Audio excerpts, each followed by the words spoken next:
Si va verso il rinvio della discussione in Consiglio regionale della riforma della rete ospedaliera, il cui inizio è in programma il 26 settembre. Nelle ultime ore si stanno moltiplicando le richieste di una pausa di riflessione da parte dei partiti che compongono la maggioranza di centrosinistra, ma in questo senso si sono espressi anche quelli di opposizione. Una decisione che potrebbe essere presa nelle prossime ore, ma che non trova contrario l'assessore della Sanità Luigi Arru.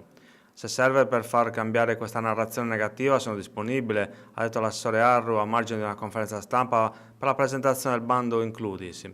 Il dialogo non è mai stato negato e se c'è bisogno ancora di un ulteriore confronto con le comunità, credo che occorra andare a parlare con i cittadini e gli enti locali. Ma è un lavoro che non posso fare da solo, ha continuato l'esponente della Giunta Pigliaru. Tutti i corpi intermedi devono essere disponibili in tutti i territori dove gli effetti della riorganizzazione si vedranno nel 2018, anche perché tra 2 settimane sarà portata in Giunta la rete delle cure territoriali.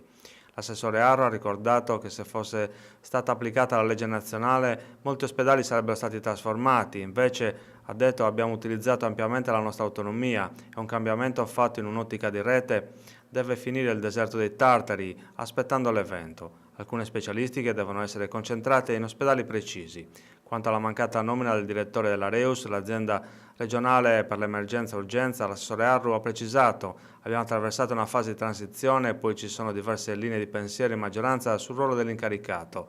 Per me deve essere come un direttore generale.